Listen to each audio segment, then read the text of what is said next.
थाना बटाला कॉलोनी के अथरे और मुंह जोर एहलकारों की फुर्तियां। शरीफ शहरी के घर में घुसकर चादर और चार दीवारी की धज्जियां उड़ा दी। जी नाजरीन, आपको अहम खबर से आगाह करते हैं। फैसलाबाद के थाना Batala colony ASI Hammad Yousuf, ASI Imtiaz अपने साथी एहलकारों फरासत गुज्जर, आसम भट्ट, रजा वसीम के हमरा मशकूक अफराद की तलाशी के बहाने वारसपुरा के रहायशी ट्रांसपोर्टर मोहम्मद नवाज के घर पर धावा बोल दिया और मुबैना तौर पर सेफ अलमारी में मौजूद 1,11,000 रुपये निकाल कर ले गए।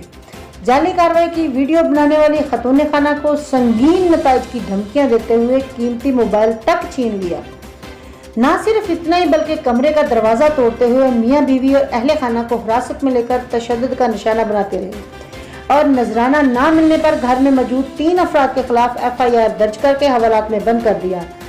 परेशान हाल चौधरी मोहम्मद नवाज ने वजीर आला पंजाब, IG पंजाब, RPO फैसलाबाद और CPO फैसलाबाद से अपील की है बगैर सर्च वारंट घरों में दाखिल होने पर मुतल्लिका एहलकारों के खिलाफ कानूनी कार्रवाई की जाए और लूटी हुई रकम वापस दिलाई जाए। जी, ये कहना है चौधरी मोहम्मद